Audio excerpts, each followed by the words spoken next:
Salve, rapaziada, estamos começando mais um Bradocast, podcast oficial de Caxias do Sul. E aí, Brunão? E aí, mano? Eu tô... Tranquilo, mano? Tá com frio? Não, eu tô bem de boa, na verdade. Era só pra fazer o personagem. Como é que tá, cara, mano?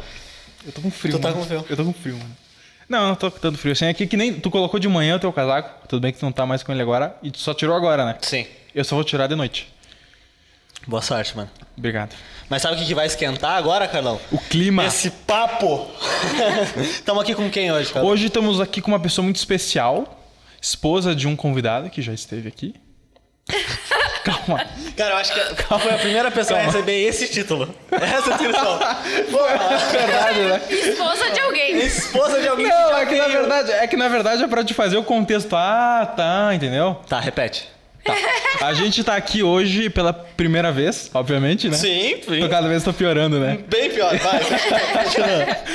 A gente tá aqui com a Laura. Laura. E aí, Laura, tudo bem? Tudo certo? Tudo certo. E assim, melhor do que eu falar ou tu falar quem que é a Laura, é ela falar quem é a Laura, né? Quem é a Laura? Que roubou meu nome, inclusive. Laura Guido. É verdade, agora. né? Me adonei do sobrenome. Achei bonito. Falei, Tu casou só por causa disso, né? só por causa do sobrenome. E já te chamaram de Gutiel? Não. É só contigo Mas que eles, não acontece. sabem, mas eles não sabem escrever, né? Você diz assim, Gittel, Aí você tem que soletrar, sempre. E aí eu tenho 2 sobrenomes que eu preciso soletrar, mas tá tudo certo. Qual é? Gittel Luziete, né? É, Luziete e Gittel. Luziete e Gittel. É. Pô, pega Luziete. Soletra Luziete agora. Deu ruim, né? Deu ruim. Não funciona. Não dá, não dá. Não funciona. Mas quem é a Laura? Quem está aqui na nossa frente? Então, a Laura, primeiramente, é então cunhada do Bruno aqui, né? Já que fui apresentada como a esposa de alguém, eu já aproveito e coloco, né? No caso, o irmão do Bruno. Perfeito. A Laura é professora, recém-formada, tem 22 anos, é gaúcha, mas já mora em Florianópolis há 8 anos. Fugiu, né? Fugiu. Fugi. Como todo gaúcho que mora em Florianópolis. Mas 90%. você sabe que tem aquele meme, né? Ai, adoro o Rio Grande do Sul, mas tô indo embora pra Santa Catarina, né? Tem aquele meme assim, né? É isso, a gente ama as nossas raízes, né? Defende o Rio Grande do Sul com unhas e dentes, né? Diz que não tem comida igual. Não tem mesmo. Mas, não Inclusive, na tem. Serra Gaúcha, comprovando que a Serra Gaúcha é incrível. É verdade? Já deixo isso em evidência. Isso é aqui. verdade. A gente faz muita propaganda. Fazemos Mas, isso. né, estamos lá agora. Me formei pela Federal, né, a UFSC. E é isso, assim, não sei se tem mais Não, alguma coisa, assim, pra... Tá excelente, tá Tá excelente. ótimo, tá Sabe o que é ótimo. mais legal que isso? Não é mais Não, legal mais também, legal né? não é. Também não, Verdade. exagerou, né? Tem Mas algo no é mesmo nível. tão bom quanto. Tão bom quanto que tá aparecendo aqui na tela agora. Que é o Pix. O Pix que tá... Na verdade não é um Pix, né? É um QR Code. É o QR Code, isso aí que te leva pro lugar onde tu faz o Pix, né? É basicamente assim que funciona. Mas enfim, se você está com o seu coração pulsante nesse momento e cada vez que ele pulsa, no seu ouvido vem a palavra Bradocast, Bradocast, Bradocast, Bradocast. É porque você deve fazer uma doação para nós. É isso. E Valor a partir de é um centavo, o porque é o que o coração Pix manda. permite, né? Eu não sei. Sei, Eu acho que permite. pode menos. Manda aí pra mim. Não. Pode menos que um centavo? Ah, não O quê? sei. Não é uma fração de Bitcoin? Pô, que é isso, cara? Mas se alguém quiser me mandar Bitcoin, tô aceitando também. É isso, mas manda o Pix aqui, tem as redes sociais também, Instagram, TikTok É isso e aí. Spotify. E é isso, mano. E é isso. Tchau. Não, brincando. não. Que isso, Boa. Bruno. Que isso, que isso. Recém-formada na UFSC em pedagogia. Em pedagogia. Como é que é isso? Por que tu decidiu fazer pedagogia? Boa. Olha, eu sempre quis trabalhar com criança. Tá. Sempre, sempre, sempre. E aí quando chega ali, né, ensino médio, a gente se sente um pouquinho meio perdido, todo mundo vai prestar vestibular pra alguma coisa, né? Preciso fazer algo. E sempre, tipo, uma admiração muito grande pelos professores, né? Pelo menos, né, uma parte dos professores que passaram pela minha jornada, assim. E aí, unir o útil ao agradável. Olha, admiro essa profissão, gosto, né, da figura professor e gosto de crianças, vou fazer pedagogia. E isso veio desde cedo. Essa Assim, decisão veio... Querer trabalhar com criança desde muito cedo, Desde muito né? cedo. Mas decidir a pedagogia foi no 3º ano mesmo. Desde criança ela queria, ela olhava as crianças, ela sendo Falava uma criança assim, falava, eu quero trabalhar com cuidar vocês. eu vou cuidar de ti. Eu sempre fui assim, eu sempre quis ter irmão, eu sempre Ah, quis mandar, eu sempre tive isso, Humilhar. assim, de querer, tipo assim, sabe, ser líder Aham. Então eu sempre tava, onde tinha criança, eu queria governar o que tava acontecendo ali, então, não sei. E o cuidado também, né, não só, mas o cuidado Eu tinha 4 anos quando a minha irmã nasceu e eu me achava responsável por ela, fazia ela dormir, trocava fralda. Então eu sempre tive essa questão do cuidado muito forte também. Isso é muito bom, falta muito hoje. No povo, né? Sim, sim. Pô, é que ele falou isso olhando pra mim, né? Falta muito isso hoje. Foi direto? Não, pô. Falta muito isso hoje na sociedade. Na nova geração, né? E era o que tu esperava, a pedagogia, durante a faculdade? Por um lado, sim. Eu acho que a gente também entra na universidade... Muita expectativa? E muito cru também, sobre o que é a vida e sobre o que é a realidade. A gente tem, assim, vontades, desejos, e a gente idealiza muita coisa, né? O real mesmo é só uma prática que vai nos mostrar. E eu acho que a universidade, assim, eu defendo esse espaço porque é um lugar de muitas reflexões. Então a gente muda muito, sabe? São 4 anos, mas que tu muda completamente. Porque tu para olhar mesmo, assim, para o mundo, para a sociedade, para os problemas, né? Problemas políticos, problemas, enfim, estruturais. E aí tu começa a refletir sobre situações que tu não reflete no dia a dia. Tu conhece pessoas de diferentes realidades, porque até então, normalmente você estuda naquele colégio lá da tua casa, né? Quem que tu conhece é os teus vizinhos, Sim. é as amizades que tu faz. É um círculo muito fechado, né? É uma bolha, né? Uma bolha. E aí, quando tu vai para uma universidade, tu vai conhecendo diferentes realidades. Então, aquilo que tu vê, né? Uma pessoa que passa por necessidades, uma pessoa de baixa renda, que às vezes, né, você não vive tão de perto essas realidades, né? Ou você vem dessa realidade e aí você para olhar para essas pessoas, para refletir, para dar também a oportunidade de escutá-las, né? Então, eu acho que isso é bem interessante, assim. E, né, todas as diferenças, né, que tu acaba discutindo e também aprendendo mais, né, sobre assuntos, como aquela pessoa se sente também, né? Que as coisas não são só dados, né? Mas aquilo ganha um rosto, ganha um sentimento que te faz ter, eu digo assim, um olhar de empatia também. E assim, uma coisa eu sei é que todo mundo aqui já assistiu filme de adolescente que vai pra universidade, enfim, vai pro campus. E o que eu quero pedir assim é pra ti, eu e o Bruno, a gente nunca foi pra universidade, mas como tu tá muito fresca ainda da universidade, é mais ou menos como funciona, como tem nos filmes. Obviamente que os filmes retratam os Estados Unidos, né? É bem diferente, mas assim... existe aquela vida de campus e trabalho em equipe. Tem essa relação. Desmistificando que festa toda semana é complicado. O universitário não tem dinheiro, tá, gente? Que fique claro aqui. Mas eu acho que isso... Agora sim que eu não vou fazer universidade. Agora não quero. O universitário tem dinheiro pra nada, mas... Tem, sim, muitas trocas, o pessoal se reúne bastante. Eu digo que a universidade é um lugar de muita vida, assim, né? Lá em Santa Catarina, assim, eu tenho o exemplo da UFSC, que tanto dentro da universidade quanto ao redor da universidade é um espaço que tem muita vida. De dia é aquela movimentação, né? Dos estudantes indo, vindo, pessoas trabalhando. E à noite, assim, tem esse movimento, né? Do noturno, né? Os barzinhos, as festas que rolam ali ao redor e tudo. E rola a festa, então! Boa. Cada dia ali se reúne, né? Os seus R$2 de cada um, dá pra comprar então tem festa todo dia. Eu não digo todo dia, né? Mas tem bastante movimento. E na pandemia, assim, era bem triste tu ir nesse espaço, porque a gente via, assim, né? Tudo vazio. Assim, parecia chega até poeira. Parecia, já que a gente tá falando de filme, né? Parecia aqueles filmes que tem um espaço fantasma, assim, abandonado, sabe? Passa o coisinho lá que eu esqueci o nome agora, de terra lá.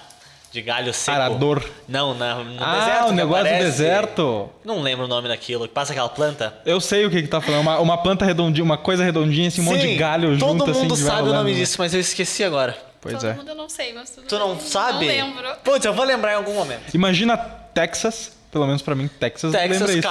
Cacto. E aí uma plantinha sem cor. Na verdade, de cor marrom. É feno? Não é feno. Acho que é feno. Não, feno não é. Feno é de trigo, mano. Dane-se, velho. Tu pegou a pandemia e antes da pandemia tu foi na faculdade e depois também, durante ali na hora que voltou, pegou. Muita diferença. Tipo, tanto na comunicação dos professores, quanto na troca dos alunos, quanto na convivência ao redor. Muita diferença. Sim, porque eu não cheguei a voltar pro espaço da universidade. Eu fiz o resto da minha graduação, metade da minha graduação em EAD. Então foi bem difícil porque, né, a federal ela ficou muito tempo fechada, até porque é um espaço muito grande, né? A gente tem que ver que são, né, grandes polos assim, né? Um centro tem vários cursos e isso dá um fluxo de pessoas muito grande. Então não é simplesmente, né, a pandemia acabou assim, né? Agora tá liberando aos poucos voltar, porque não tem como acontecer, né, isso de uma hora para outra. E nem atender as pessoas também, né? Porque a UFSC, ela atende um público também de fora de Florianópolis, que aluga suas moradias no semestre, enquanto está estudando. Então, muita gente entregou os seus apartamentos, suas kitnets, os seus espaços e foi de volta para suas cidades. Sim. Então, não é simplesmente semestre que vem vou voltar. Precisa uma organização para que essas pessoas também não percam suas vagas e tenham toda a oportunidade de retornar para esse espaço, né? Então, foi bem desafiador, assim, também. Porque imagina, né? Tu tá num ritmo, né, presencial ali, tem toda uma estrutura que tu tá acostumada, apresentação, né? E do nada, a gente ficou, né, um semestre e meio parados, assim, sem aula, sem nada, até ir retomando esse EAD, que também os professores precisaram se redescobrir como dar aula para uma tela, porque deu a vida inteira uma aula de forma presencial, então como que eu vou fazer isso com uma tela? Atender também as pessoas, né, que não tinham acesso, por exemplo, a um computador, a internet. Isso acontece, né? O universitário nem sempre tem todas as condições possíveis para estar ali, né? Ainda mais a federal, né? Esse ambiente é bem parecido com a escola, dá pra mim perceber. Assim, comparando, né, a universidade com a escola. Porque na pandemia a gente também passou por esse semestre, mais ou menos, que a gente não tinha nada de ensino, que foi o período onde a gente pensava, daqui um pouco já acaba. E aí viram que não ia acabar. Aí teve mais o período onde os professores tinham que se capacitar. Sim. Porque principalmente, se em universidade já tinha isso, imagina em escola, né? Escola pública. Então os professores já tinham que se capacitar e depois, cara, eu fico imaginando assim, como que foi pro professor, sabe? Como o professor sofreu com isso. A gente já conversou com uma professora aqui, né? Mas sim, ela tava no auge da pandemia, né? E agora já passou a pandemia, assim.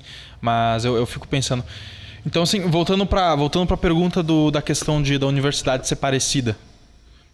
Com lá fora, a universidade, a tua expectativa com a universidade, ela bateu, assim? Assim, o que tu imaginava... A mesma coisa que tu esperava. Isso. Eu não tinha, assim, uma expectativa muito grande, assim, sabe? Porque eu já tava depressiva, já. Não, eu não tinha uma expectativa do que eu vou encontrar, mas tu fica assim, porque é uma coisa muito nova, né? É diferente, autonomia, agora é tu, né? Acho que os professores da maioria das escolas já encaminham seus alunos enquanto no ensino médio para essa autonomia, mas assim, a universidade é total. A gente brinca assim, né? Mas tu chega lá, tu chegou atrasado, tu entra, tu vai embora, ninguém tá te regulando, é tu por você. Você é responsável pelo conhecimento que tu tá ali, né, participando para construir, é tu que é responsável pelos seus trabalhos que tu tem que entregar. Então, é assim, é aquela coisa, agora você é adulta, te vira, sabe? Não tem mais mãe e pai responsável por ti, é tu por você. Se você faltou, azar o teu. Azar é o teu, né? Quem perdeu foi tu. Então, eu acho que tem essa autonomia muito grande, assim, e aí tu acaba também entrando num processo de autoconhecimento, né? De responsabilidade, de compromisso. Amadurecimento. Nossa, eu vejo assim, eu lembro na época da escola, quando eu tava na escola, o pessoal me falava assim, pô, na universidade tu pode ir embora a hora que tu quiser. Aí já abriu o sorriso no rosto de todo mundo. Que assim, bom, foi embora. Já abriu o sorriso no rosto de todo mundo, só que é muito diferente. Porque na escola, quando tu vai pra escola, pelo menos a gente entende que assim, quando é mais jovem, parece que a gente tá indo lá porque tá preso. Porque é uma obrigação. Sim, porque a gente tem que ir. E no momento que tu passa pra universidade, não é mais uma obrigação. Porque tu não é obrigado aí, né? Mas tu sabe, é tu que tá pagando, geralmente, é tu que tá pagando, as consequências são tuas, o teu futuro, tá tudo isso em jogo, né? Na escola, às vezes a gente não tem a noção disso porque o professor tá sempre correndo atrás, o pai tá sempre correndo atrás, a mãe tá sempre correndo atrás. E... Tipo, na escola é legal quando o outro diz assim, vou no banheiro e fica meia hora fora da sala. Caraca, esse cara é bom. Genial, né? Você faz a faculdade, o problema é teu, doidão. Você pode ir embora. O problema é teu. Você vai lidar com as consequências das tuas escolhas, entendeu? Depois, na hora de apresentar um trabalho, tu não sabe metade do conteúdo, o problema é teu, né? Mas eu vou muito mais profundo. Não é nem só um trabalho, não é uma prova, né? Enfim... É o conhecimento que tu tá adquirindo quanto um profissional, né? Então, bom, tu reflete aquilo, será que não vai fazer falta, né? Dependendo da situação, né? Não vai fazer falta. Pra ti, quanto profissional mesmo, lá na frente, pra te exercer a tua capacitação, né? Olha, isso fica evidente, talvez, né, pela valorização num curso da saúde, né? Vou perder uma aula, né? Como tirar sangue. Uma coisa bem boba e tola, né? Quando não tem conhecimento pra falar. Como que tu não vai saber? Tu tá perdendo como aprender a tirar o sangue de uma pessoa, né? Claro que isso não vai acontecer em um único momento, mas enfim. E na pedagogia talvez não seja diferente, né? As reflexões que tu vai fazer ali sobre a infância, sobre a criança, aquilo, né? Tu precisa dessa bagagem, né? Isso vai fazer falta. Eu acho que as pessoas não se tocam disso porque hoje, no mundo da internet que a gente vive, é tudo tão fácil. Porque para te ter uma profissão e começar a ganhar dinheiro na internet, tu não precisa ser profissional em nada, tu não precisa estar formado em nada. E eu acho que as pessoas ligam isso com o mundo real também. Principalmente os jovens da nossa idade. Ligam isso, para mim ser um médico, eu não preciso estar em todas as aulas ali presentes. Uma coisinha ou outra que eu perder não vai ser importante. Né? Só que, na verdade, na vida real não funciona assim. Não é que nem na internet que tu pode ser alguém que tu não é, né? É curioso até a ideia do recupero depois, né? Tipo, eu vou sair agora, mas eu recupero depois. Mas aí depois tem mais coisa que tem que fazer, tá ligado? Né? O recupero depois vira quando? Vira quando, exatamente. Não é meio irônico tu tá ali, tem professores te ensinando a ser professores? Não é meio irônico isso? Ou só eu que acho? Não sei. Porque eu acho, é assim que vocês vão ser professores. Acho que um professor te ensinando a ser professor não é... Não, acho que tu é maluco. Porque se tu parar pra pensar assim, tudo bem que hoje, eu vou falar um exemplo, mas hoje não funciona mais assim. Hoje eu vou falar de presidente. Hoje os presidentes são figurões só. Eles literalmente não comandam mais tanto o país, são mais figurões. E independente de qual, tá? E assim, só que se tu parar pra pensar, assim, os professores que hoje estão na posição que estão, são desvalorizados da maneira que são desvalorizados, ensinaram todos os presidentes de qualquer lugar no mundo a estarem no lugar que eles estão. Entendeu? Se um professor ensinar outro professor pra ti é meio estranho, então também deveria ser, entendeu? Estranho é tipo assim, tu vai lá pra aula de engenharia, tem um professor que vai te ensinar engenharia, tá ligado? Medicina, tem um professor que vai te ensinar medicina, um professor vai te ensinar professor. Entendeu? É verdade. Isso é meio estranho. Eu sou maluco? Gente, não sei porque tu tá parando pra pensar nisso, na verdade. Nem tu parou pra pensar nisso, né? Mas eu acho... Agora eu vou refletir assim... Todo mundo tem um pouquinho de professor dentro de si. Porque todo mundo já ensinou alguém alguma coisa. Já. Né? Sim. Então... Eu acho que é uma coisa assim... Que a gente também aprende a ampliar isso, né? Mas todo mundo tem um pouquinho, né, disso. É que eu vejo que assim, a arte de ensinar, a gente aprende observando. Então, por exemplo, enquanto tu esteve nas aulas de pedagogia com sei lá qual professor ou professora, tu estava observando a maneira que ela conversava, ela se expressava com os alunos e a maneira que tu também que tu absorveu de todos os professores, tanto da universidade, quanto do ensino médio, quanto do ensino fundamental, que tu absorveu tudo isso e vai aplicar. É que o ponto do professor, ele não tá te ensinando só a matéria ali, né? Ele tá te ensinando como se portar e como tu deve fazer, do teu jeito, né? Claro, mas tipo, como tu deve se portar pra uma sala. Isso que é louco, né? E o que aquele professor te faz sentir também, né? O que tu quer que os teus alunos sintam contigo, né? Porque tem desde aquele professor que te traz, né? Que te tira sentimentos bons, que tu gosta de estar naquela aula, que a metodologia funciona, que a forma de avaliar, né? Enfim, a partir das suas reflexões é uma forma de avaliar, né? Não digo nem justa, mas é uma forma de avaliar que te contempla, que olha para toda a tua universalidade, não olha só por um detalhe. Então, tudo isso a gente vai, né? Olha, quero ser assim. Olha, esse olhar desse professor é um olhar respeitoso. E a gente tem muito isso, sabe? Dentro da pedagogia. Porque eles estão falando sobre infância, os professores estão falando, né? Como tratar um estudante, uma criança com respeito. E aí, alguns professores fazem isso de forma inversa também, né? Porque a lógica também da universidade... É uma lógica, né, também diferente. Então, às vezes o professor não tá te tratando com aquele respeito ou avalia de uma forma, a gente critica a prova, mas eu tô fazendo prova. Não, isso não tá certo, sabe? Então, essas reflexões que também a gente vai fazendo sobre a própria prática de ensinar. E eu vejo que, assim, que é uma coisa muito boa ter professores de diferentes formas de apresentar o conteúdo dele, enfim, o que ele está ensinando para vocês. Porque pensa, se só existisse um professor na universidade, onde vocês iriam aprender só de uma maneira, onde não teria, assim, uma diversificação no conteúdo de vocês, na maneira que o professor se expressa e vocês absorvem. Não sei se deu para entender o que eu quis falar. Deu. Mas, porque eu vejo que no ensino, na escola, enfim, no ensino fundamental ou ensino médio, a gente passa por muitos professores. Sim. E isso mostra pra gente, pô, esse professor aqui é melhor. Esse professor aqui é pior. Esse aqui eu aprendo mais. Esse aqui eu fofoco mais. A porque aula dele na é escola melhor. tem muito disso. Né? E isso é muito bom porque a gente se conhece também nesse sentido, né? Pô, eu quero ser que nem esse aqui. Esse aqui já não gosta muito. Aí tu começa a observar. Pô, esse professor, ele é muito marrento, ele briga muito, ele fala de uma maneira muito grossa. Professor ou professora, né? Ele fala de uma maneira muito grossa. Aí tu pensa, pô, o que eu posso fazer pra não ser ele? Começa a observar como ele age pra absorver isso e não agir dessa maneira. E também tem uma questão, assim, de personalidade, de né? Ai, nossa, assim, tem aquele professor, sabe? Todo mundo tem aquele professor que te marca de uma forma, assim, às vezes nem questão de aprendizado mesmo, mas é uma questão de conexão com pessoa, né? Acima de qualquer coisa de conteúdo. E aí é também uma coisa que a gente reflete muito, né? Vocês, quanto estudantes, não gostavam de todos os colegas de forma igual. Tinha aqueles que vocês eram mais próximos, aqueles que vocês, né, não tinham tanto contato. Eu não gostava de nenhum, isso é fato. Eu também não, de ninguém. Nem professor, nem aluno, nada. Mas a gente fala assim, a gente não é obrigado a gostar de todo mundo, mas a gente é obrigado a respeitar. Perfeito. Então a gente começa por aí, né? Eu não respeitava. O cara ficava louco. Eu não respeitava ninguém, eu odiava todo mundo. Brigava, quebrava a escola inteira. Quebrava, sabe? Pô, às vezes que o Bruno se meteu em briga. Que isso, Nossa, Bruno? muitas. Conta pra ela todas as brigas que eu me meti.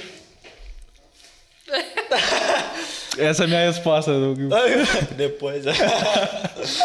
O teu foco foi pra crianças, né? Tu entrou na faculdade pensando, eu quero dar aula a crianças. Sim. Teu foco continua sendo esse e tu faz isso, né? Agora eu atuo, né, com crianças, eu dou aula para um terceiro ano do ensino fundamental e também dou aula para a educação, não digo aula, né, mas eu tenho o meu momento com a educação infantil durante o período matutino, que são as crianças que ficam de forma integral na escola, né? Então elas vão pela manhã e ficam no período da tarde. Até acabar a vida delas. Geralmente é isso. E aí a escola que eu trabalho tem um projeto com essas crianças para que elas não fiquem o tempo todo no seu grupo regular. Então, por exemplo, uma criança do infantil 5. Se ela já vai estar no infantil 5 à tarde, ela já vai ter ali, né, tudo alinhado, né, no período da tarde, a BNCC e tal, não, questão de habilidade que ela precisa, né, construir. Não que eu não vou estar trabalhando esses conteúdos, vamos dizer assim, essas habilidades no período da manhã. Mas eu posso proporcionar para essa criança outras vivências, né? Eu posso fazer projetos, eu posso pensar em coisas diferentes. Pensar em experiências diferentes para essas crianças. Então esse é o objetivo, né, desse grupo no período da manhã. E aí à tarde esse grupo se encaminha então para os seus grupos de referência, infantil 3, infantil 4, infantil 5, primeiro ano. Esse é o foco. Eu gosto bastante de dar aula, de estar com as crianças, mas é bem desafiador. E eu gosto muito, muito mesmo do universo universitário, assim. Então talvez no futuro eu penso aí né, enfim, ter experiências para dar aula para fazer um upgrade na profissão de professora, mesmo. né? Isso, e para graduação, que eu gosto bastante. Isso é algo que eu ia te pedir. Tu tá com educação infantil, né? Isso, no fundamental Tu também. acha que existe alguma que é mais importante entre o fundamental, o ensino médio, o ensino superior? Tipo, tem um que é mais importante? Que tem mais importância, assim, pra vida? Eu vou defender a primeira infância. Tá. Né? No sentido de... Eu discordo. Nem ouvi nada. Primeiro que... Vamos voltar assim, né? Existe no Brasil uma educação chamada educação básica, né? Que é a educação que vai, né, da educação infantil ao ensino médio. Então, a gente tem aí a nossa educação básica. Se é básica é porque todo mundo tem que ter e é de igual valor, né? É tão importante quanto... Mas defendo a educação infantil porque você para pensar assim, é a primeira infância. Primeiro contato. É o primeiro contato dessa criança com muitas coisas na vida. Sim. É a primeira experiência dela com o professor. É a primeira experiência dela dentro de uma escola. Com outras crianças Com também. outras crianças. Então, esse processo é onde se inicia, assim, né? Não que essa criança não vai ter outras vivências em casa, né? Claro, a primeira experiência de tudo da vida de uma criança é com a família, né? Ou com seus responsáveis, independente de quem eles sejam. Mas tem crianças que vão entrar numa escolinha com 6 meses de vida. 4 meses de vida. E vai ficar lá das 7 da manhã às 7 da noite. Vocês têm noção da importância e da responsabilidade que é estar com um bebê de 4 meses? E aí não entra só o ensinar, mas o cuidar. Porque eu preciso atender as necessidades desse bebê. Fisiológicas, eu preciso alimentar, eu preciso trocar fralda, eu preciso... E muitas vezes esse bebê vai ficar mais tempo com o professor, dentro, né, do espaço educativo, do que com a família. Porque daí a família vai pegar à noite e os finais de semana. Então, muitas vezes esse bebê, as primeiras palavras, os primeiros passos, o engatinhar, o contato com experiência, com terra, com materiais diferentes, né, com diferentes objetos, é ali dentro. Olha a responsabilidade desse professor de estar apresentando o mundo para essa criança. Então, eu defendo que é uma etapa assim, muito importante, pouco valorizada. É uma das menos valorizadas hoje no Brasil. Assim, se tu for olhar, né, o salário, o professor de educação infantil é um dos que tem um salário mais baixo. Sim. E é uma responsabilidade muito grande. E aí a gente sempre fala na pedagogia, existe o cuidar e existe educar. A gente, né, quanto história de educação, nós tínhamos uma educação que era muito assistencialista, né? A educação infantil ela era assistencialista, ou seja, ela era muito mais voltada para o cuidado. Que é tudo isso que eu já falei para vocês, né? Essas necessidades fisiológicas, enfim. E com as discussões, as reflexões que se foram fazendo ao longo, né, da história para a educação infantil, a gente começou, né, os profissionais começaram a defender, não é só o cuidado, mas é o educar também. Por quê? Ensinar uma criança sobre respeito, né, as experiências, mas, por exemplo, é o respeito... Olha, bebê, agora eu vou trocar tua fralda. Tu tá ensinando essa criança, tu tá usando a linguagem, tu tá respeitando ela. O educar tá ali, né? Eu não chego lá, pego o bebê, arranco do chão que ele tá, boto em cima do trocador, troco, tchau, vem o próximo. Não, é uma fábrica de bebês. É uma fábrica de crianças, né? A individualidade da criança. Ó, fulaninho, eu te peguei agora. Eu vou trocar sua fralda, minha mão tá gelada. Eu abri a fralda, eu fechei, estou te limpando, tal. Então, tu tá ensinando pra criança todo aquele processo de vivência, tu tá respeitando a criança, tu tá, enfim, né? Então, são muitas coisas que estão acontecendo ali. Se alimentar, a criança pegar a colher, aí depois aprender a comer de garfo e faca, a se servir sozinho, até autonomia para lá no cestinho pegar sua garrafinha de água. Então, tudo isso é o cuidado, mas também o ensinar tá ali, né? Sim. Tu concorda? Sim. Ficou sem argumentos? Não. Eu concordo porque é o primeiro contato, né? Tipo, tu vai ver a sociedade, tu vai ver o mundo ali. É o primeiro momento. Não importa se lá na frente tu vai trocar de opinião. Mas essa troca de opinião primeiro tinha o que foi formado antes. É literalmente a base, né? Eu acho que para ti trocar de opinião, primeiro tu tem que formular na tua cabeça a primeira opinião. Ter a primeira opinião. E se tu tem uma opinião muito ruim, por exemplo, a gente vê assim, o exemplo, por exemplo, vamos pegar pessoas que vivem em comunidades de baixa renda, que vivem em comunidades de extrema pobreza. Muitas vezes elas acabam indo para um caminho errado por conta que é a experiência que elas vivem ali. Por conta que, às vezes, o pessoal que está ao redor dela acaba fazendo isso porque não teve escolha antes. E essas crianças nascem, aprendem, não vão para uma escolinha, não vão e aprendem que aquilo... normal, ele faz aquilo, é normal. Então, eu também tenho que seguir esse caminho. E lá na frente, lá quando ela tiver seus 20 e poucos anos, ela vai perceber que tudo aquilo que ela fez, todo aquele caminho que ela trilhou, foi um caminho errado. Foi o caminho errado, né? Então, eu acho que essa primeira experiência também é uma das mais importantes. Se não a mais importante mesmo. Droga, não deu pra discordar. Não deu, né?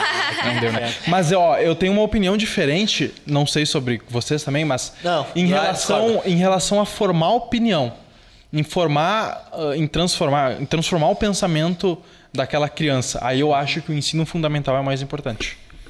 Eu acho que, assim, enquanto professora, o meu papel, eu acho que não é transformar a opinião de ninguém, né? Porque eu nem tenho esse poder. Mas... eu acho que desde a primeira infância, eu reflito isso com vocês, a gente pode criar espaços formadores para que a criança também vá tendo essa possibilidade de criar as suas opiniões. Por quê?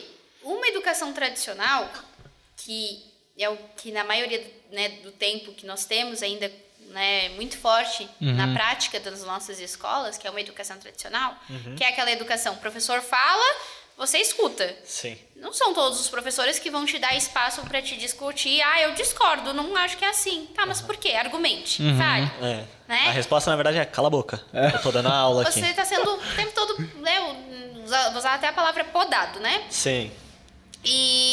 Mas eu acho que desde a primeira infância, por que não permitir que as crianças falem e deem a sua opinião? Questiona. Na medida do possível. Por que não deixar que as crianças escolham também?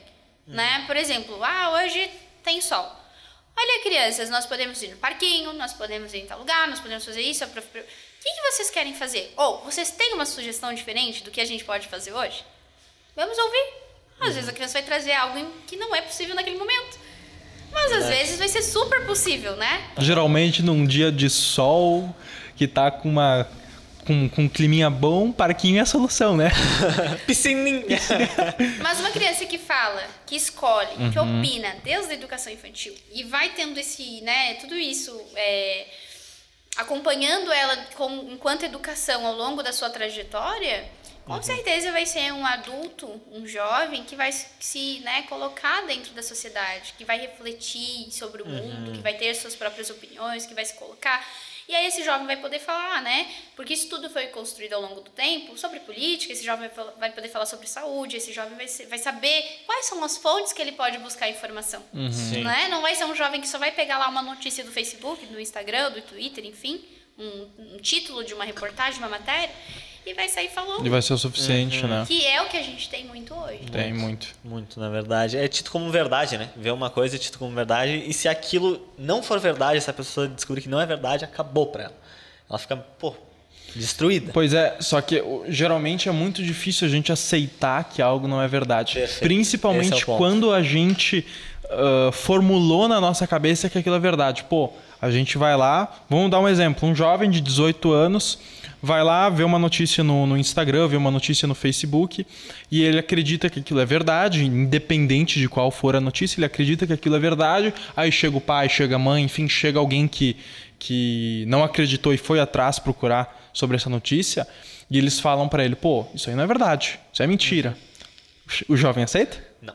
Nunca aceita. Porque tu me odeia. Mas nós temos também muitas pessoas mais velhas, né? Que são assim, Sim. né? Olha, Não é só o jovem. Não é só o jovem. Eu Sim. acho Eu acho que é mais velho, na verdade, do que o jovem. eu também acho, assim, que, né? Ainda o jovem... primeiro que não é fácil se desconstruir. O que é se desconstruir? É tirar tudo que eu acho que eu sei e tentar ouvir o outro e tentar, né? Enfim. E para as pessoas, quanto mais velho a gente fica, esse processo é mais difícil, né? Se colocar nesse lugar de aprendizado. E aí eu defendo enquanto professora, né? Eu não sei tudo, eu estou aprendendo enquanto eu estiver viva, eu vou estar aprendendo. Porque se eu, quanto professora, achar que eu sei tudo, né? Pobre das minhas crianças, né? Pobre dos meus estudantes, porque eles não vão ter voz, né? Sim. É verdade. Eles não vão ter chance de falar. Não vão ter chance. E aí hoje eu trabalho numa escola que tem uma perspectiva socioconstrutivista, que é isso, né? Que vai valorizar a socialização das crianças, né? Que vai valorizar a ouvir as crianças, que vai com elas construir junto esse conhecimento, porque o conhecimento ele não é algo pronto e acabado, ele está aberto, né? O cientista descobriu a fórmula para tal, né? Enfim, pesquisa que ele está fazendo, mas aquilo não está acabado. Pode vir em outra, aquela pesquisa está aberta, pode vir em outra melhorar aquele resultado, e aí aqueles dados vão mudando, não são imutáveis.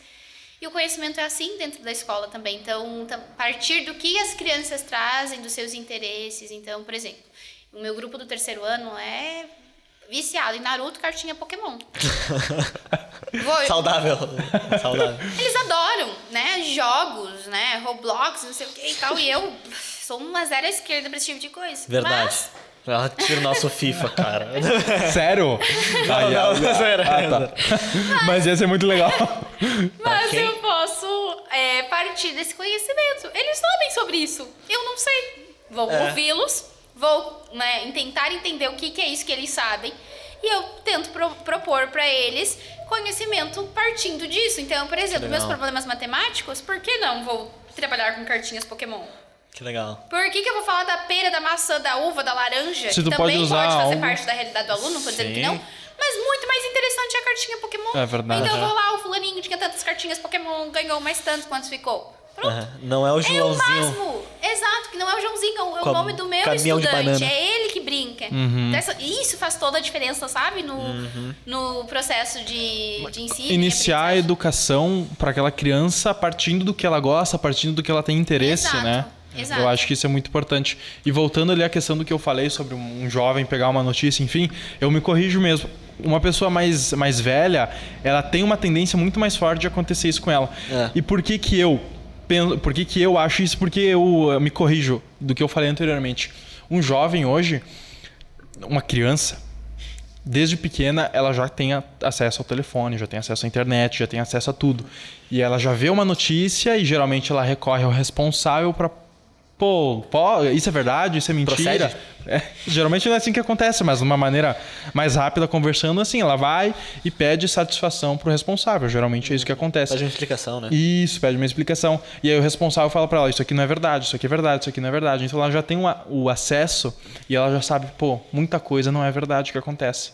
Agora uma pessoa mais velha, onde não teve esse acesso lá atrás... Porque na idade mais jovem a gente aprende muito mais, né? Principalmente quando criança. Retém mais, assim. Isso, retém muito mais. E uma pessoa mais idosa, mais velha, ela não consegue entender isso porque ela nunca teve essa experiência na vida dela, né?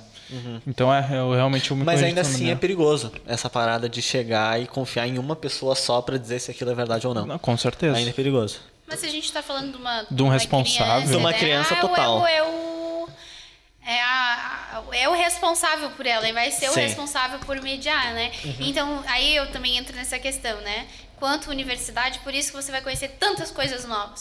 Porque até então, o conhecimento que tu tem, tudo, né? Por mais que, né, da escola que você... Mas ali tudo até então foi escolhido também pelos, né, teus responsáveis, né? A escola que tu estudou, né, as tuas amizades também, de certa forma, são mediadas, né? São, de certa forma. Em momento da tua vida, são super mediadas, né? Teus pais dizem, eu acho que fulano lá não é boa companhia pra ti. Então, tu vai... Aquela bolha, né? E aí, tu chega na universidade, tu vai ter outras perspectivas, né? Tu vai se desconstruir dos teus preconceitos, porque a gente vive numa sociedade que é extremamente preconceituosa, então a gente tem pré-conceitos dentro da gente, sim, né? Nós somos racistas, nós vivemos numa sociedade racista, então nós somos racistas, então tem muitas falas, muitas atitudes que a gente nem se dá conta, né? Mas que são, né, homofóbicas e, enfim, né, todos esses machistas.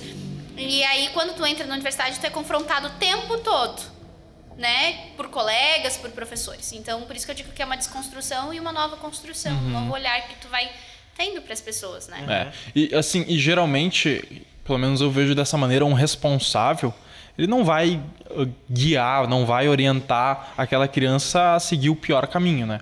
Geralmente acontece o contrário, que ele guiar para o melhor caminho. E a partir do que ele conhece, o melhor dentro do que ele conhece. Do que ele teve acesso, ele vai guiar ela para o melhor caminho, né? É muito difícil a gente ver um responsável, um pai, uma mãe de uma criança, guiando ela para o pior caminho, falando para ela ser amigo do mais bagunceiro. Sim. Ele sempre vai querer que tu tenha um ensino de qualidade. Isso. Sempre melhor. Isso é um instinto, né? É um instinto materno e paterno, a gente sempre cuidar o melhor. Mas aí também existe uma coisa, assim, que está enraizada dentro da gente, que é, né, um modelo de criança. Qual que é o modelo de criança ideal, né? O modelo de criança ideal é aquela que não fala, é aquela quietinha, que brinca sozinha, que não incomoda. Né? Não Porque incomoda. que é o incomodar, né? É confrontar o adulto. E aí a gente esquece que criança tem uma sonoridade, criança chora, né? Criança quer atenção, criança quer falar. E aí dentro de E daí lá na escola, né? Os pais vão defender o quê, né? O fulano é muito bagunceiro, ele é assim, ele é assado, não fica. Mas por que essa criança não pode ser escutada também? Ela tem uma personalidade diferente, tá tudo bem, né?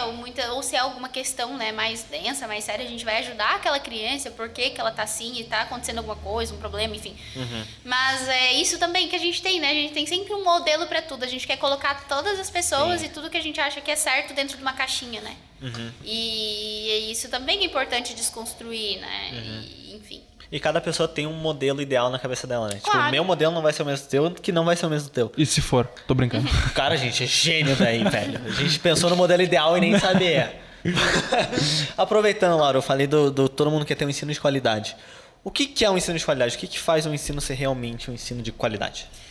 Eu vou defender... E eu vou discordar. Eu vou defender que o ensino de qualidade é um ensino que forme o sujeito, independente do sujeito, de uma maneira crítica e de uma maneira reflexiva, né?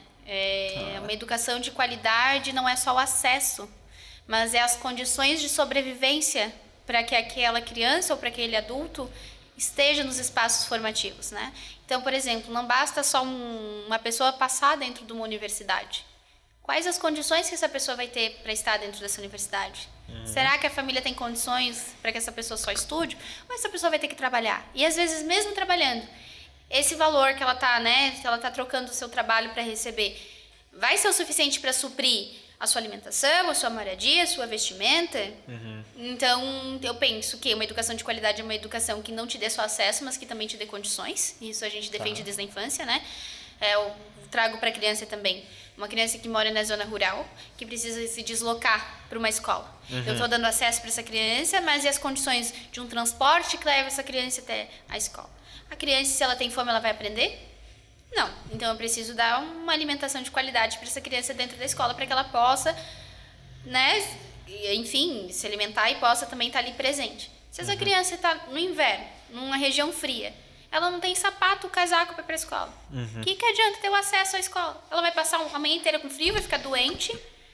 Enfim, então são todas essas coisas que tu precisa pensar para uma educação de qualidade. A gente precisa de políticas públicas, né? Não basta só o espaço, a gente precisa de políticas que efetivem bons materiais, bons recursos para o professor poder trabalhar. Estrutura né? boa, estrutura. Né? Ninguém gosta de estar num ambiente depredado, a gente gosta de estar num ambiente, né, acolhedor, aconchegante. Né? Nós defendemos que existem bons materiais, existem materiais ruins, então eu preciso de boas bases para mim poder ensinar essa criança. Então é tudo isso, assim, para a gente pensar numa educação de qualidade, mas eu acho que parte daí também, né? De permitir esse espaço de reflexão, de troca, de acesso, de condições. Então, são muitas coisas pra gente ter uma educação de qualidade. Não dá pra linkar uma, né? Sim. Mas eu acho que parte daí. Diversos fatores que fazem né? Exato. Educação de qualidade. Boa. Até porque, se tu for parar pra pensar, é o básico. Tipo, ter uma estrutura boa, ter o que comer ali, deixar a criança num ambiente confortável, porque não adianta ela estar ali pensando, que fome. Porque ela não vai ser a mesma pessoa que está ali de barriga cheia. Não vai conseguir pensar da mesma maneira, né? Não vai conseguir se desenvolver da mesma maneira. Vai. Então é complicado. E vai até além, né? Vai até pra vida privada, né? Às vezes essa criança está na escola, mas os pais estão sem emprego, estão sem condições dentro de casa, tá faltando alimento, tá faltando de tudo. Como essa criança? Olha só a vida dessa criança. Não é simplesmente lá aprender português, aprender matemática, aprender geografia, não, olha toda a realidade que tem a vida dessa criança. Então não é simplesmente ir para a escola, não, a vida dela, ela traz, né? A gente não deixa nossas coisas da porta para fora, eles vêm com a gente. A gente vem junto, né? E aí a gente entra em toda a nossa, né, questão social, de desigualdade, enfim, né, em todas essas outras coisas que são muito mais sérias. Então, se a gente começa a cavar, o buraco sempre é mais embaixo, Sempre. né? Entrando até no ponto de... Tu falou, entrou na sala de aula. Agora eu quero fazer um caminho desse aluno. O aluno entrou na sala de aula, aí ele passa as cadeiras, ele senta lá no fundo, aí ele tem um mar de gente na frente dele, todos em fila, escutando a professora falar. Dá uma lição, e se ele falar, silêncio, que nem tu falou, né? Ele é podado. Tu acha que esse sistema funciona? Tu acha que esse negócio de cadeira, todo mundo enfileiradinho, assim, escutando a professora dar uma aula, tu acha que funciona isso? Pro objetivo que a gente tem hoje de sociedade, funciona. A nossa sociedade, né? Quer padronizar, né? Quer padronizar. Eu não quero pessoas que pensem, que questionem o governo, que questionem as políticas públicas, que entendam sobre a lógica do que está acontecendo. Isso não é interessante. Para quem que é interessante mudar a estrutura da nossa sociedade? Não vale a pena, Pra né? quem está no poder, não vale a pena. Vale a pena. Então, funciona? Pro objetivo, é isso, assim, pra que funciona Não tem pra quê? uma outra coisa melhor que funciona do que a educação atual. Exato. Pro mercado de trabalho, funciona. Perfeitamente. Tu sabendo escrever teu nome, o básico, né? Tu sabe fazer o básico do básico, tu tá perfeito, tu tá apto para trabalhar naquilo que é o interessante, né, pro dono da empresa, pro dono da fábrica, né, pensando historicamente. Agora, um sujeito que a gente para pensar numa alfabetização ali, né, que é a minha área de estudo, assim, né, alfabetização, para muito além do que tá dentro de um texto, mas que tu vai discutir, tu vai refletir, tu vai pensar, o ser pensante, ele não é interessante. Mas tu não seria que aconteceria uma espécie de paradoxo? Porque se todos os alunos, todas as pessoas que estão sendo educadas se transformassem em pessoas de alto potencial, com um bom senso crítico, enfim, um bom senso racional, enfim, se tornassem, vamos dizer assim, super alunos, que é o objetivo, né, de professores capacitados. Dentro do molde de 10, 10, 10, isso, né? Esse é um super aluno. O que eu quero falar assim, será que não haveria um problema no mundo inteiro se todo mundo fosse bom, se todo mundo saísse um bom aluno, se todo mundo saísse buscando mais? Porque o meu exemplo que eu vou dar é o seguinte: se todo mundo quer virar empreendedor, a gente não vai ter quem trabalhe. A gente não vai ter o pessoal que infelizmente é necessário, mas o pessoal que faz a mão de obra. Mas aí eu não estou criticando, né? Eu acho que assim, existem aptidões também, né? Assim, por exemplo, nem todo mundo quer ser médico, mesmo nem todo mundo quer ser empreendedor, né? Vamos dizer assim, podendo escolher. Isso é um ponto. Mas aí a gente para pensar naquilo que eu te falei, a estrutura social que nós vivemos enquanto mundo, enquanto país. Realmente, na estrutura social que a gente vive, não tem possibilidade. Não tem como, né? E aí é isso também. E aí pensar em novas estruturas, em novos modelos, isso é bem trabalhoso. As pessoas não querem ter que se pensar nisso. E quem já está, né, lá dizendo que a gente deve aprender o quê? Porque existe isso, né, gente? A educação, a gente recebe lá um documento, o que nós temos que trabalhar com as crianças. Então, nós temos documentos como a LDB, nós temos a PNA, nós temos a BNCC, que são documentos que regem a educação. Nesses documentos que são passíveis de crítica, ali dita o que eu preciso ensinar para a criança em tal nível de educação, lá no terceiro ano. Quais as habilidades que a criança tem que sair do terceiro ano, né, por exemplo. Quem pensa essas habilidades? Por que essa e não outra? Porque lá na escola pública tal é esse livro e não outro. Isso são escolhas que se fazem. E são escolhas também de quem pode decidir. De quem tem o poder. Dificilmente o professor, né? Vou pensar na rede pública. Dificilmente o professor da rede pública vai ter a chance de palpitar em qual o melhor material, do que deve ter dentro do livro, o que é o conteúdo. Então, existem críticas ao livro didático? Sim, porque é um livro didático que não fala nada para ninguém. Agora, pensa no material de qualidade, um material que fomente as ideias do aluno, que esse material talvez seja mais interessante, mas ele não vai estar disponível, né? E aí entra também mercantilização, venda de materiais, isso tudo é capitalizado, né? E o que acontece se um professor, ele tenta ensinar aquilo que ele vê que é mais necessário do que está escrito naquele documento que ele precisa seguir? O que acontece com esse professor? Vai preso! Não, é que daí depende também a estrutura do local que você trabalha, né? Então, por exemplo, né, eu trabalho para uma empresa, eu trabalho numa escola privada. Eu tenho que também atender o que aquela instituição, enquanto empresa, está me dizendo, né, como trabalhar no sentido do que eu preciso seguir. Mas, ao mesmo tempo, eu tenho a liberdade, como tu falou, de fazer as práticas ao meu modo, né? De como eu acredito, dos meus estudantes, né? Então, existe, de certa forma, essa liberdade, enquanto professor, para fazer o seu planejamento, o seu plano. Mas, mesmo uma instituição privada, ela não vai fugir de um documento que está regendo a educação. Não precisa seguir aquilo, né? Entendi. Mesmo de forma mais abrangente, ou... Vou trazer a LDB. A LDB é um documento mais, né, geral, assim, mas ele vai dizendo o que eu preciso quanto lei, quanto diretriz, é uma diretriz para a educação que eu preciso seguir. Lá diz, por exemplo, que eu preciso, né, que eu devo trabalhar com as questões afros, né, então que eu tenho que trazer a cultura afro, o racismo, tudo isso para refletir, né, dentro da minha sala. Tá dizendo como eu tenho que fazer isso? Não. Eu tenho a liberdade para decidir quais os materiais que eu vou trazer quanto professora, o que eu tô selecionando para trabalhar. Vou trabalhar só Zumbi dos Palmares? Acho que não é interessante. Acho que os professores pensam isso. Só os Zumbi dos Palmares. Mas eu acho que, né, tem muito mais coisa aí rica que a gente pode trazer. Existem músicas, por que não trabalhar com músicas, com rap, Então, tudo isso, sabe? E eu tenho a liberdade para pensar. Entendi. Bacana. Olhando assim, ó, tu falou que tem esses documentos que eles dizem o que precisa ser ensinado, né? Vamos colocar assim. Isso tá atualizado? Tipo assim, ele corresponde com as habilidades que hoje em dia se busca, por exemplo, no mercado de trabalho? O que precisa ser ensinado? Ele se adequa ao que o mundo procura ou ainda hoje. é um formato muito tradicional? Porque, por exemplo, a gente pega... Hoje a gente tem o quê? O Google aqui, na palma da nossa mão. Tu quer saber o ano que qualquer pessoa, sei lá, Benjamin Franklin morreu. Tá aqui, tá ligado?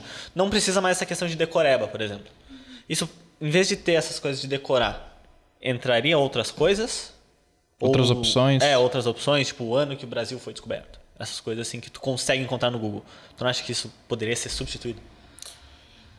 Eu acho que, assim, tem uma partida aí também, né? Porque a criança, ela também sozinha, ela não vai ter o interesse, muitas vezes, de descobrir em que ano o Brasil foi descoberto. Não. Mas eu posso trabalhar, aí eu trago para vocês de novo, eu posso trabalhar todas as questões históricas de uma forma interessante. Eu posso tentar mudar essa forma de ensinar. Por mais que eu ainda tenha coisas muito tradicionais ali que me amarram, né?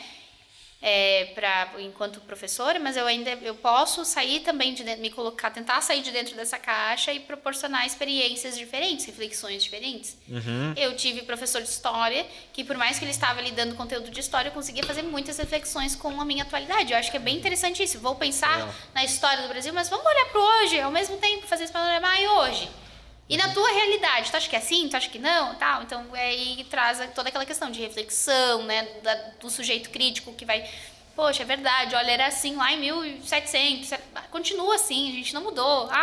Parece que teve avanço, mas teve retrocesso. Então, essas coisas que a gente vai, vou lá estudar a questão da vacina em história lá na década de, né, lá no século XIX, século XVIII, sei lá. Tá, e hoje? Olha só como eu posso trazer para a atualidade. Olha quanta polêmica, né, que a gente tem hoje em torno de uma vacina, por exemplo. Então, eu posso estar lá e aqui. Então, várias coisas é possível de fazer, sabe? Eu acho que a educação num quadro, com um professor com um giz e um apagador, nada mais ensina. Nada mais ensina. É justamente o que o Estado quer que a escola faça, né? Porque é aquilo que mantém o poder dele. E por isso que eu acho, o aluno que pensa que só pesquisar no Google e ele tem acesso à informação, ele vai ser o extrato do que a sociedade quer, do que o Estado quer. Porque é justamente isso que pessoas de grandes poderes que desejam continuar no poder querem. Querem que ele não saiba nada e que ele, quando ele precisar de uma resposta, ele pesquisa ali, sabe a resposta, faz o que ele precisa, faz aquela prova, por exemplo, com a resposta que ele pega no Google e nunca mais toca naquele assunto de novo. Porque ela não aprendeu. Sim. Entendeu? Ela não reteve.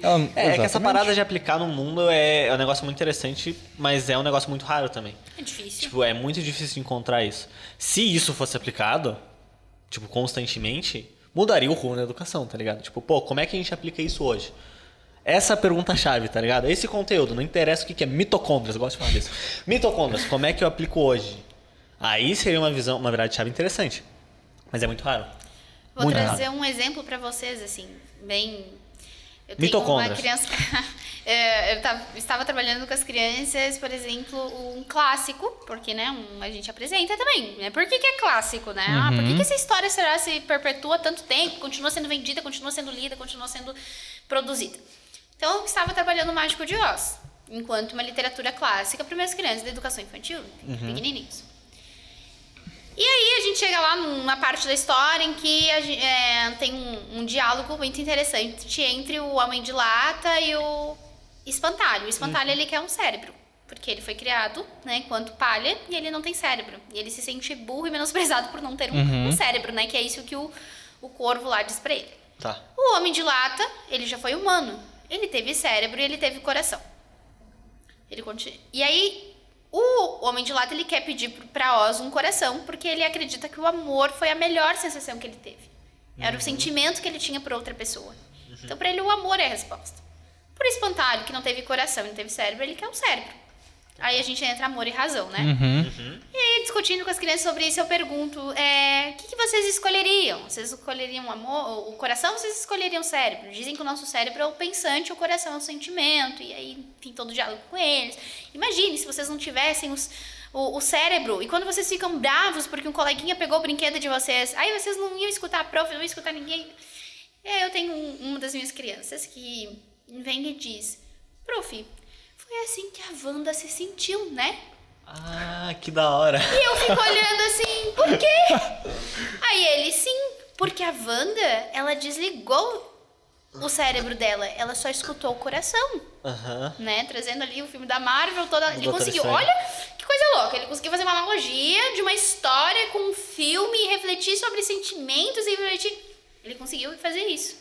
Com quantos anos tem essa criança, mais ou menos? Tem 6 anos. 6 anos. Ele Caraca. viu esse filme? Não pode? Não entramos no mérito das crianças faziam em casa. Eu não medi. Se deu mal agora. Eu não medi. Pô, a história é bonita. Quantas pessoas conseguem fazer uma analogia dessas? Pois eu fiquei impressionado, porque, tipo assim, 6 anos e ele fez uma comparação dessa, ele pensou assim, pô, eu com 6 anos não fazia ideia do que eu fazia. Eu agora não fiz essa comparação. Com 6 anos, tá de boa, hein?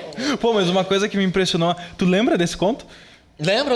Pô, eu lembro muito, cara, disso, porque a gente estudou muito isso na infância e Sim. eu lembro que uma vez a gente pegou Mas a gente nunca teve debate assim. Não, de jeito nenhum. Não, de jeito nenhum. Moral da história, né? Não tinha muito nos livros, né? Que a gente Moral da história, não briga. Enfim. A moral tem que ser o que tu lê, entender, Tu dá a que tu resposta. fala.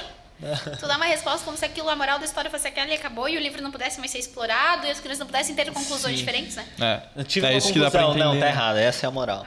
É. Esse que é o rolê. É por isso que vem, na verdade, a moral da história. É pra te dar um basta naquilo e tu entender e tu absorver somente o ponto final, que é aquilo lá. Que é o que tá escrito naquele livro. Que é o que o escritor quer que tu entenda. Exato. Não. Olha, O escritor não coloca a moral da história. Não coloca a moral da história. Para de me repetir, eu desgraça. Mas enfim, quem Pensa coloca nisso. a moral da história é o pessoal que revende isso. Né? Não, eu não, pelo menos, me corrija se eu estiver errado, mas até onde eu sei, os escritores, os autores dessas obras, eles não colocam lá no final, moral da história é você confiar no coração. Eles não colocam isso. Mas se o escritor bater Eles isso... colocam a reflexão. Se o escritor bater isso, ele quer ser desafiado. Que nem um escritor bata isso e pensa, eles vão entender isso. Mas estamos vencendo isso. Hoje em dia não é tão mais comum encontrar nos livros. Não é mais- Pelo menos os livros que a gente considera os livros de melhor qualidade. Né? Os livros Porque ruins existem continuam. tem isso também, né? Existem as melhores editoras, que a gente já busca essas literaturas que a gente sabe que escolhem bons autores e bons livros pra levar pras crianças. Pra evitar ao máximo isso, né? Aproveitando a história da Wanda, teve mais alguma experiência que teve com as crianças, assim, que, pô, foi muito legal? Tem nenhuma Que é um criança negócio assistindo The super- Boys, né? Espero que não. Aí não dá pra Eu acho defender. que não. Aí não dá. Não, mas uma experiência que, tipo, ou foi muito engraçada, ou, tipo, caraca, que legal, essa criança pensou nisso. Porque essa da Wanda é muito boa. É muito boa. É de fato é muito E que boa. tantas coisas que vão, assim, acontecendo no dia a dia, assim, que a gente às vezes nem para pra pensar tanto, assim, nessas experiências, né? Aham.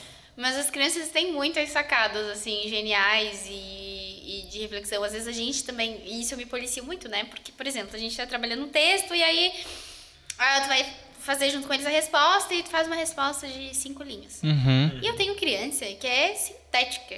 E em 3 palavras ela responde. Aham. Preciso que todo mundo responda da mesma maneira? Se pra ele consegue sistematizar, entender, compreender e responder em 3 palavras, tá bom. Tá bom. Assim, pra aquela outra criança, ela precisa de responder em 3, 5 linhas? Ok também, sabe? Então, esses espaços... Mas, assim, as crianças, quanto menores, assim, mais tiradas eles vão te dando, né? Mas tem criança que pergunta pra onde você trabalha. Isso é muito forte, isso é muito Aí- forte. É que isso é muita inocência. Tu trabalha ou tu é essa professora? Isso é muito inocente. Aí tu pergunta assim, eu trabalho aqui. Sério? É que sabe o que é isso? Eu acho que é porque, assim, na infância, como tu disse, a gente tem muita questão do cuidado, né? Você tem que prestar muita atenção no cuidado, enfim, tu acaba sendo, às vezes, a pessoa que aquela criança mais vê durante o dia, durante a infância dela, né? Então, às vezes, ela te vê como uma família. Sim. Ela não te vê como, pô, ela tá fazendo só a obrigação dela. Ele vê como uma família mesmo. Tipo assim, ela vê a mãe, vê o pai, vê o responsável chegando no trabalho cansado, pensar, hoje foi cansado. E, tipo, tu tá trabalhando ali. Só que ele não sabe, porque teu trabalho é cansativo, com certeza. Porque esse pirralho deve ser... Tô brincando. Mas ele não te vê, né? Tanto que, pô, quando eu era menor, vamos lá, quando eu tava no infantil também, a gente tinha uma professora, eu tinha uma professora, né? Aí tinha alguns momentos que, por exemplo, minha mãe, meu pai e meus irmãos saíam e eu ia ficar em casa. Meu pai e minha mãe não chamavam, tipo, uma babá. Chamavam a minha professora pra ficar comigo. De tão relação próxima, sabe? Que o professor tem com a criança. Então, realmente, vê como família. Exclusividade, hein? Chamar a professora daí- pra ir daí em casa, tem que rolar, exclusividade, hein? Mas eu vivi pra viver uma coisa, assim, que eu achava que eu não ia viver, mas, enfim. Ah, prof, o cachorro comeu. No trabalho. Eu já vivi isso, gente. O cachorro No comeu terceiro o ano, trabalho. não era um trabalho, mas era Mas era uma verdade? atividadezinha assim. Não era. Ah. Sim, tudo bem. Eu achei, Verdade. eu daria 10 só pela criatividade. Nunca é verdade. Você chega e uma criança dá uma tipo assim, uma desculpa muito boa. Muito boa. Tu não fica tentado. Gente, a Assim. gente fica com vontade de rir de tanta coisa. Às vezes tá no meio de uma conversa séria, assim, eles soltam cada um, tu fica assim com uma vontade de dar risada, aí tu não pode. Não pode, tem que manter. Aí tu tem que fingir que tu é o adulto responsável naquele momento, mas tu queria ser criança pra estar rindo e Pra tá- junto. Isso. Tem momentos que eu só queria estar ali junto, brincando com eles, dando risada. Ah, mas eu brinco bastante com eles, desço do escorregador, vou... Eles ficam doidos, né? Quando Empurra eles. Ah, não. Pode ser. Só no balanço, que fique claro. Aê. Eu tentei te pegar no pulo, não deu certo. Laura, pra quem tá assistindo agora e pensa assim, pô, eu quero ser professor. Acho um pouquinho difícil. Mas, vai que... Falando nisso, aproveitando essa minha piadinha, por que tu acha que é tão desvalorizada a questão do professor? Porque eu acabei de desvalorizar e humilhar todos os professores. Isso é verdade? Né? Tu viu? Uhum. Desculpa aí, rapaziada. Pô, não foi bem pensar, era uma piada. Desculpa aí, rapaziada. Porra, é a profissão de vocês que é ruim. Ele falou isso pra mim. Eu ouvi isso dele. Não, eu nunca vou pedir perdão por uma piada, mas essa vou pedir desculpa aí. Gente, assim, não é só o professor, né? Eu acho que a gente tem aí a esfera de educação, da saúde, né?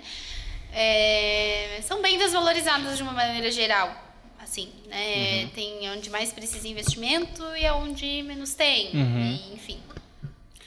E aí a gente pode pensar de diversas formas, mas aí eu volto, né, nessa questão que eu já venho trazendo para vocês, do tipo assim, não é interessante também ter bons professores, porque bons professores vão partir de boas formações, porque a partir do momento que um curso é valorizado, né, o profissional acaba sendo valorizado, aquela educação vai ser melhor também. Não é interessante ter professores pensantes, reflexivos, professores que vão proporcionar aí esse tipo de educação para quem está lá dentro da sala. Então, tudo isso tá ligado também, sabe? E é difícil, assim, encontrar, né, um país, um espaço em que o professor seja, assim, tão valorizado, né? Nunca Tipo, é. nossa, um professor. Nunca é. Né? Eu vou cravar uma frase aqui agora. Toma lá. Daqui milênios vão estar falando essa frase. Nossa, atemporal, a frase do homem. Já prepara ali, Já prepara. Não, mas é assim. 2022. A educação de qualidade existe. Mas a prática que é efetuada é que impede as crianças de aprenderem. E o professor segue regras, muitas vezes. Né?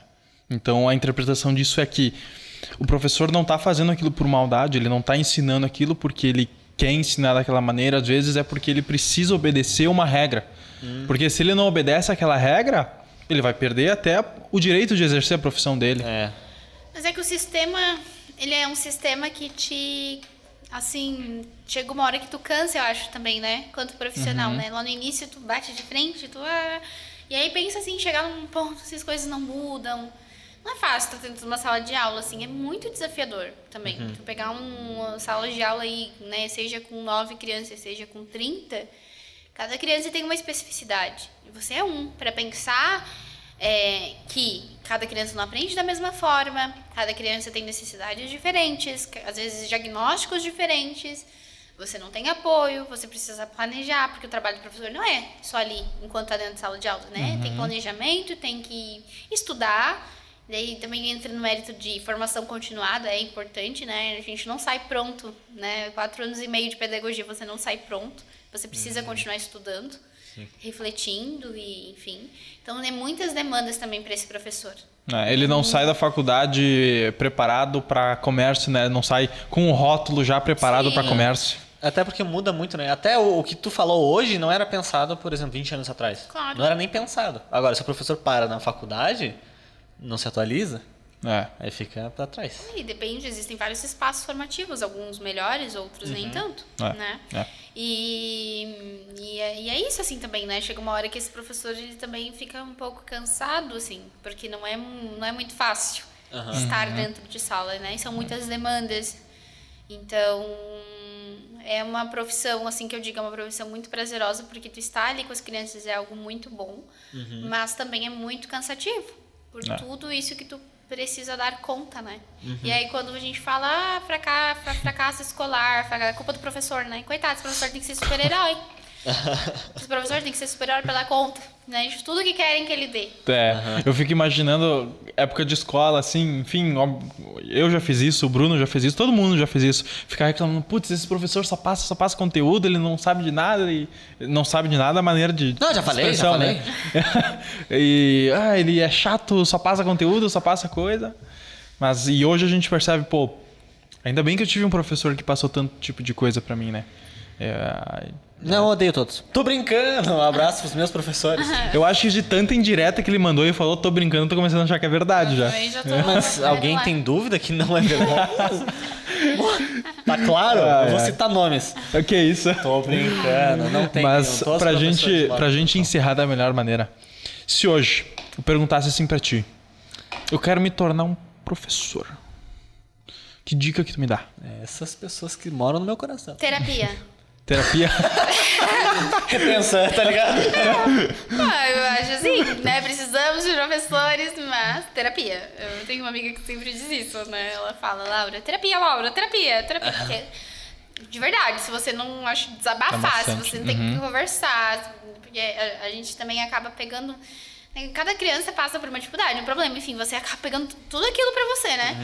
Então é importante, né, você ter uma terapia ali pra conversar, pra trabalhar tudo isso, né, esses sentimentos, esse turbilhão. E eu acho que, assim, se é o que você quer, de verdade, se é o que você gosta, se você acha que tem, né, esse interesse, eu não digo assim, tem que ter talento, tem que ter aptidão, não é dom, não é nada disso, é estudo. Você precisa estudar. Como pra qualquer outra coisa pra vida, né? Profissionais meia boca tem uns montes. Então é uma escolha também, que professor você quer ser, né? Eu penso sempre assim, eu quero ser uma professora que as crianças olhem pra trás e lembrem de mim, assim, poxa, aprendi tal coisa com a professora Laura. Ai, poxa, olha, lembra da prof. Laura? De alguma forma ela me marcou. Seja em questão de ensino, mas também seja em questão de vida. Então, marcas a gente vai deixar, mas quais as marcas, né? Que a gente... Marcas negativas ou marcas positivas. Então, é isso, né? Sempre pensar no profissional que você quer ser. Isso em toda E área. terapia, né? E terapia, gente. Terapia. Eu acho que é muito importante esse tipo de dica transparente. Totalmente. Porque tem professor que fala, nossa, professor é a melhor coisa que tem. E tem um professor que é transparente, que é terapia. Tem um professor que é sincero. Isso. Tem um mentiroso. Mas toda profissão, eu digo, toda profissão. Tudo que você escolher, você vai ter problemas, você vai se sentir cansado, porque é trabalho, não é diversão. Então, o nome já diz, trabalho cansa. E você tem que estar disposto a pensar, né? Nesse profissional que você quer ser. Então, pra mim é isso, assim, esse é o pilar, né? Não deixar de estudar, não deixar de buscar esse conhecimento. E sempre a gente fala dentro da universidade, né? Sempre pensar na sua prática, né? O que eu podia ter feito diferente, né? Sim. Isso não foi legal, minha atitude não foi boa. Então, se colocar também nesse lugar, né, com as crianças de humanidade mesmo, de humildade, dizer, olha, crianças, eu gritei, eu me desculpem, não estava num dia bom, não foi legal. Eu acho que isso é importante também, né? A gente está ali o tempo todo fazendo as crianças conhecerem e reconhecerem, né, suas práticas, aquilo que elas fizeram de legal, aquilo que não foi tanto. Então, a gente também, né? Não é porque estamos ali enquanto adultos responsáveis que a gente sabe tudo e tem todas as respostas. Tirar essa marra, né? Esse professor não é mais aquele professor que está naquele pedestal inacessível, né? A gente precisa ser acessível para as pessoas, para as crianças, para as famílias. Verdade. Importante. É isso, pô, Laura. É isso. Muito bem. Muito obrigado. Muito obrigado. por colar. A Laura sabe que ela era uma das primeiras convidadas que eu queria chamar, só que ela não vem pra Caxias. 1 ano e meio. Faz 47 anos, aí também não posso. Era mais fácil a gente ter ido pra lá, porque a gente já foi pra lá. É verdade. então. É verdade, né? É verdade. Olha só, Laura, o que tu tá fazendo com a gente? É isso. Não, mas muito obrigado. Tá criando um sofrimento. Daqui a pouco a gente vai pra terapia. Eu vou te odiar tanto. Fazer um tempo. podcast na terapia. Eu vou te odiar tanto quanto eu odeio os meus professores. Tô brincando. Olha só. É zoeira, rapaziada. Muito obrigado mesmo. Eu queria muito bater esse papo de educação. Eu vou falar a mesma coisa que eu falei pro Gabi no podcast aqui. Manda um abraço pra ele, só pra depois não me cobrar. Amorzinho, um abraço, um beijo. Tá acabando a gravação, pode vir me buscar daqui a pouquinho. Muito bom.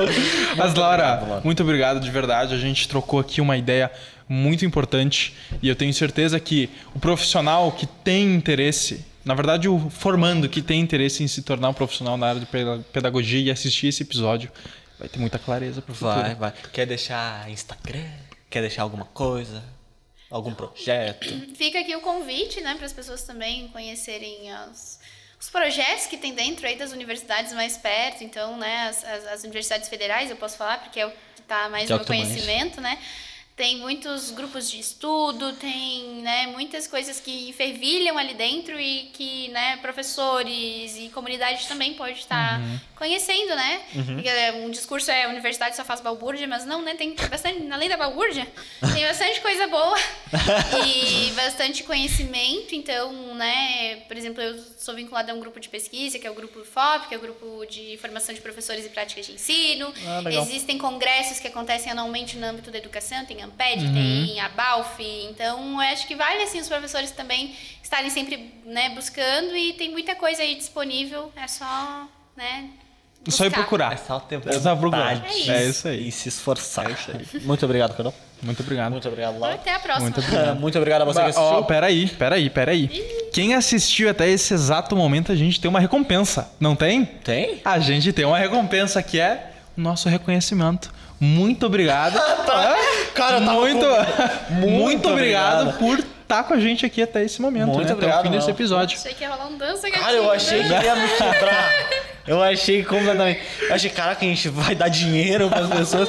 A gente não vai dar, mas A se você gente nem quiser, tem dinheiro. se eles quiserem dar dinheiro. É isso, valeu, rapaziada. É nóis. Muito obrigado. Deixa o like, se inscreve E é isso aí, ativa o sininho. É nóis.